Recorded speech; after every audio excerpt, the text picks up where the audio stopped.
Hello everyone.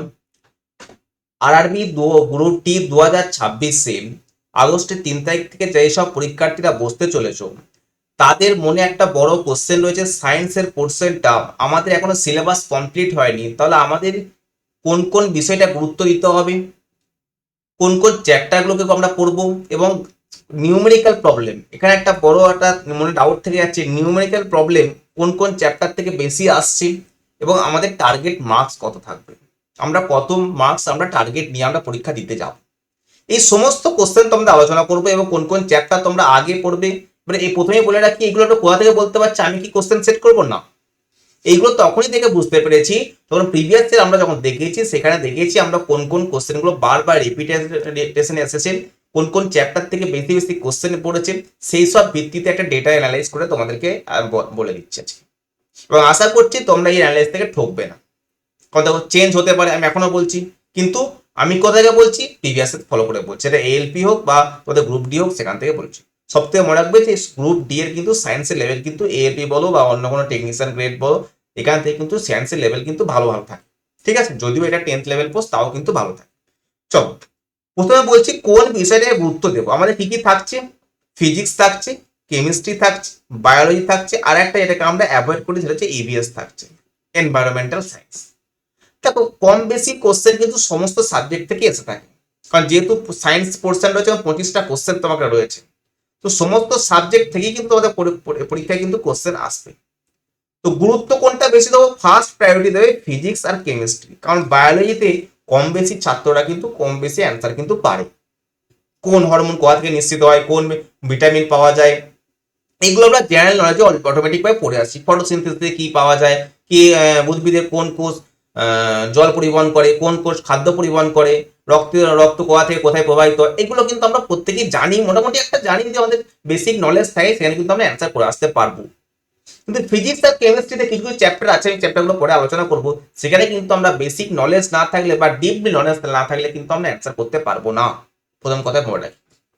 Second যেটা আসছে, কোন কোন চ্যাপ্টার আগে পড়বো, এটা আমি পরে আসছি নেক্সট স্লাইডে। 3 নাম্বারটা হচ্ছে খুবই ইম্পর্টেন্ট, হচ্ছে গাণিতিক সমস্যা, মানে কি নিউমেরিক্যাল যে কোশ্চেনগুলো আছে সেইগুলোকে আমরা কোন কোন চ্যাপ্টার থেকে পড়বো, কি করে সলভ করবো। তুমি যদি আমার ক্লাস করে থাকো, তুমি দেখবে প্রত্যেকটা চ্যাপ্টারে যেখান থেকে নিউমেরিক্যাল কোশ্চেন আসে, আমি কিন্তু প্রত্যেকটা চ্যাপ্টারে নিউমেরিক্যাল কোশ্চেন অবশ্যই করাই। তার একটাই কারণ কি, যেসব পরীক্ষার্থীরা গ্রুপ ডি বা পরীক্ষা দিতে যাবে বা টেকনিক্যাল যে কোনো পোস্টের পরীক্ষা দিতে পারবে, তারা যেন এই ক্লাসটা থেকে অবশ্যই লাভবান হয়। শুধু আমি এমসিকিউ কোশ্চেন কিন্তু করাই না, প্রথম কথা। কোন কোন চ্যাপ্টার থেকে করবে, কি কি আসে, এগুলো যে লিখে রেখেছি, এগুলো তোমাদের যখন লিখছিলাম তখন আমার মনে পড়ছে কোন কোন চ্যাপ্টার থেকে আসে আমি বলে দিচ্ছি, এবং টার্গেট মার্কস কি হবে। এইটা একটা বড় ফান্ড বলতে পারো, বা একটা রিয়েলিস্টিক ব্যাপারটা এখানে থেকে যায়। কেউ কি ভাবে যে পরীক্ষার ডেট দিয়েছে 15 দিন 20 দিন আগে থেকে আমি সায়েন্স পুরোটা চ্যাপ্টার কমপ্লিট করে দেবো, দিয়ে আমার মনে থাকবে, তুমি হয়তো পড়ে কমপ্লিট করতে পারো, কিন্তু সেটাকে অ্যাপ্লাই করা কিন্তু একটু টাফ হয়ে দাঁড়ায়। এটা বাস্তবতা, তোমাকে ডিমোটিভেট করছি না, এটা বাস্তবতা। কেউ 1 বছর আগে থেকে পড়ছে বা 6 মাস আগে থেকে পড়ছে, সে সায়েন্সে পড়ার সাথে রিভিশন করে আসতে, মক দিতে আসছে, অবশ্যই তোমার থেকে সে কিন্তু এগিয়ে থাকবে। তুমি কি পারবে না, তুমিও পারবে, কিন্তু এখনো সময় রয়েছে, এই কয়েকদিন এখনো সময় রয়েছে। তুমি যদি ডেলি যদি তুমি প্র্যাকটিস করতে থাকো, তাহলে কিন্তু অবশ্যই পারবে।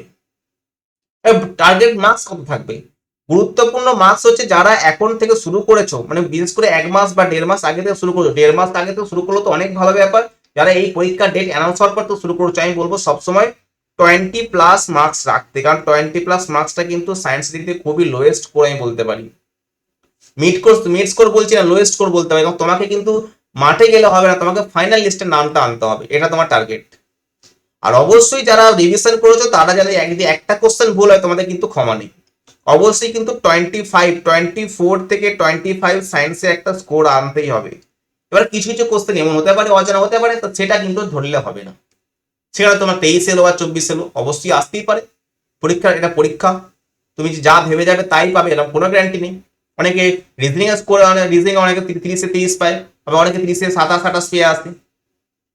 সেইগুলো কিন্তু ভাবলে কিন্তু চলবে না, তোমাকে টার্গেট রাখতে হবে যে যা কোশ্চেন আসবে আমি কিন্তু অ্যাটেম্প করে আসবো, এবং আমাকে অবশ্যই টাইম পাবে, এমন না যে টাইম কম পাবে, অবশ্যই টাইম পাবে, পরে সেটাকে নিয়ে ভাববে, মার্ক করে চলে যাবে, পরে সেটাকে ভাববে। ক্লিয়ার? নেক্সট যেটা সব থেকে ইম্পর্টেন্ট হচ্ছে কোন কোন চ্যাপ্টারগুলো আমাদের যদি এখনো সিলেবাস তোমাদের কমপ্লিট না হয়ে থাকে, কোন কোন চ্যাপ্টারগুলো তুমি রিভাইজ করতে পারবে বা কোন কোন চ্যাপ্টারগুলো তুমি পড়বে। না, চ্যাপ্টার যদি কমপ্লিট না করো তুমি রিভাইজ করবে কি করে, প্রথম কথা এটাই। তো ফিজিক্সের দিক থেকে বলে রাখি সব থেকে বেশি কোশ্চেন এসেছিল অপটিক্স আর হচ্ছে তোমার ম্যাগনেটিজম, আলো এবং চৌম্বক থেকে। এবং চৌম্বক থেকে সব থেকে বলি সলিনয়েড, চৌম্বকের সলিনয়েড এখান থেকে কিন্তু ভালো রকম কোশ্চেন এসেছে। সলিনয়েডের পাক সংখ্যা কেমন করলে সলিনয়েডের চৌম্বকত্ব কেমন বৃদ্ধি পায়, কোন দিকে ডিরেকশন হয়, ঠিক আছে। তারপর ফ্লেমিং এর বামহস্ত নিয়ম, এগুলো কিন্তু সব এসেছে। এবং বললাম ম্যাগনেটিজমের সাথে একটা একটা চ্যাপ্টার তুমি মনে রাখতে পারো, সেটা হচ্ছে ইলেকট্রিসিটি। এটাকেও তোমাকে কিন্তু দেখতে হবে, কারণ ইলেকট্রিসিটি থেকে তোমার এসেছে কি তোমার যে কতটা বৈদ্যুতিক শক্তি খরচা হচ্ছে, ম্যাথামেটিক্যাল প্রবলেম কিন্তু এসছে, গাণিতিক সমস্যা।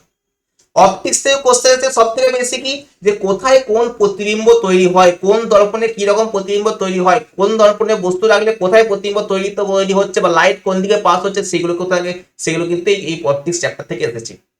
এবং একটা সব থেকে অপটিক্স চ্যাপ্টার মধ্যে একটা অংশ হচ্ছে প্রিজম, টোটাল ইন্টারনাল রিফ্লেকশন কোথায় ব্যবহার প্রয়োগ হয়, এই কোশ্চেনগুলো কিন্তু আমাদের পড়ে রাখতে হবে।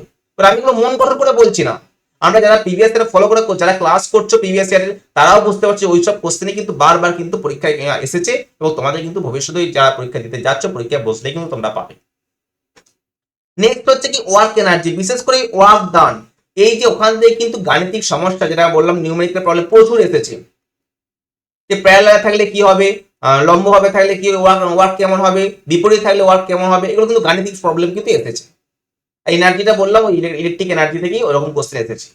নেক্সট হচ্ছে মোশন এবং হচ্ছে তোমার কি নিউটনের গতিসূত্র, এখান থেকে কিছু অ্যাপ্লিকেবল কোশ্চেন তোমরা দেখতে পেয়েছো। সবথেকে কেমিস্ট্রি দিকে আসি, কেমিস্ট্রি দিয়ে বলি সেটা হচ্ছে chemical reaction. Chemical reaction must important, প্রত্যেকটা শিফটে একটা থেকে দুটো করে কোশ্চেন আছে মাস্ট ইম্পর্টেন্ট কেমিক্যাল রিয়াকশন, রাসায়নিক সমীকরণ বা রাসায়নিক বিক্রিয়া যাই বলি। অবশ্যই তুমি আজকে এখন যদি এই চ্যাপ্টারটা পড়ে না যাও, অবশ্যই তুমি এখন থেকে পড়ে যাও, 1 থেকে 2 দিন টাইম লাগবে, যে ইউটিউবে সার্চ করো কেমিক্যাল রিয়াকশন, যেখান থেকে খুশি হোক পড়ো। কেমিক্যাল রিয়াকশন আমি তোমাদের নেক্সট সপ্তাহে বুধবার কিংবা বৃহস্পতিবার করে পড়াবো, কারণ সোমবার আর মঙ্গলবার তোমাদের ইলেকট্রিসিটি আছে, ঠিক আছে, ম্যাগনেটিজম আছে, 2 দিন পড়াবো, তারপর আমি কেমিক্যাল রিয়াকশন পড়াবো। অবশ্যই চ্যানেলটা যারা নতুন আছো অবশ্যই সাবস্ক্রাইব করে রাখো। নেক্সট ইম্পর্টেন্ট সেটা হচ্ছে কি মিক্সচার। মিক্সচার কত রকমের মিক্সচার আছে, ঠিক আছে, এলিমেন্ট কি, কম্পাউন্ড কি, এলিমেন্ট আর কম্পাউন্ড মধ্যে ডিফারেন্স কি, হোমোজেনিয়াস মিক্সচার আর হেটেরোজেনিয়াস মিক্সচার ডিফারেন্স কি, টিন্ডাল এফেক্ট কাদের দেখা যায়, পার্টিকেল কাদের কোন পদার্থের পার্টিকেল বড় থাকে, কোন পদার্থের পার্টিকেল ছোট থাকে, কেন টিন্ডাল এফেক্ট দেখা যায়, এই নানা কোশ্চেন কিন্তু তোমাকে মিক্সচার থেকে পড়তে হবে। 3 নাম্বার চ্যাপ্টার যদি বলি হচ্ছে কার্বন। কার্বন এবং তার কার্বন হচ্ছে কি একটা এলিমেন্ট এবং তোমাকে একটা যে ধাতু সে এবং সে তোমাকে জানতে হবে যে কেন এইটা নিয়ে একটা পুরো চ্যাপ্টার আছে, তার ব্যবহারিক প্রয়োগও অনেক। কার্বন, বিশেষ করে এই কার্বন চ্যাপ্টার থেকে একটা মনে রাখতে হবে ফাংশনাল গ্রুপ। ফাংশনাল গ্রুপ যারা প্রিভিয়াস এর কোশ্চেন প্র্যাকটিস সেটে 2 দিন প্র্যাকটিস সেট আমি করিয়েছি, তোমাদের 50টা করে কোশ্চেন করিয়েছি, দুটো গ্রুপেই তোমাদের কিন্তু ফাংশনাল গ্রুপ কিন্তু এসেছে। অ্যাসিডনের ফাংশনাল গ্রুপটা কি, অ্যালকোহলের ফাংশনাল গ্রুপ কি, অ্যালডিহাইডের গ্রুপ কি, ইথেনের গ্রুপ কি, ইথানলের গ্রুপ কি। নেক্সট এবং তারপরে চ্যাপ্টার বলছে যদি বলি সেটা হচ্ছে কি অ্যাটম এবং তার স্ট্রাকচার হচ্ছে পিরিয়ডিক টেবিল। এই মাস্ট উপরে যে 3টে এগুলো মাস্ট ইম্পর্টেন্ট, এগুলো তারা তোমরা পরীক্ষার আগে অবশ্যই দেখে যাবে, অবশ্যই দেখে যাবে। মিক্সচার আমাদের করানো হয়ে গেছে, কার্বন আর কেমিক্যাল রিঅ্যাকশন আমরা করিয়ে দেবো। নেক্সট আমরা যেটা আজকে বায়োলজি। বায়োলজিটা শেষে কেন রেখেছি, কারণ বললাম ওই যে বায়োলজিটা অনেক কোশ্চেনই আমরা পারি, পারি বলে এই না দেখে যাবো না, এই করে যদি আপনার চ্যাপ্টারটা আমরা কমপ্লিট করে যাই অবশ্যই আমরা কিন্তু এটা দেখে যাবো। এবং তার মধ্যে আগের বছরে বেশি কোশ্চেন ছিল রিপ্রোডাকশন সিস্টেম, বা সে প্ল্যান্ট রিপ্রোডাকশন সিস্টেম না হিউম্যান রিপ্রোডাকশন সিস্টেম, দুটো থেকেই কিন্তু কোশ্চেন এসেছে, দুটো থেকেই কিন্তু কোশ্চেন এসেছে এবং তোমাদের এক্সাম্পল দিয়ে প্ল্যান্টের এক্সাম্পল দিয়ে তোমাদের জিজ্ঞাসা কোশ্চেন এসেছে। সেল, টিস্যু, লাইফ প্রসেস, এই যে লাইফ লিখেছে এটা লাইফ প্রসেস, যেটা এই লাইফ প্রসেসের মধ্যে অনেকটা বড় একটা পোর্শন এবং এটাকে বলবো শেষে দেখবে, কারণ কি আমরা কি জানি যে সব থেকে বড় অঙ্গ আমাদের শরীরে সব থেকে বড় অঙ্গ কোনটা, ইন্টারনাল সব থেকে বড় অঙ্গ কোনটা, আমরা মোটামুটি আমরা জানি, আমরা অ্যান্সার করতে পারবো। তো আমি কি বলবো, সব থেকে বলবো যে বায়োলজিটা শেষে প্রায়োরিটি দাও এবং ফিজিক্স অ্যান্ড কেমিস্ট্রিটা তোমরা প্রথমে আগে কমপ্লিট করো, বিশেষ করে এই যে উপরের যে চ্যাপ্টারগুলো রয়েছে সেই চ্যাপ্টারগুলোকে। ক্লিয়ার? নিচে একটা তোমরা দেখতে পাচ্ছ ইভিএস, খুবই সোজা চ্যাপ্টার ইভিএস, এনভায়রনমেন্টাল সায়েন্স। আমি এখনো করাইনি এনভায়রনমেন্টাল সায়েন্স, আমি করিয়ে দেবো, ঠিক আছে, কিন্তু একটু টাইম লাগবে।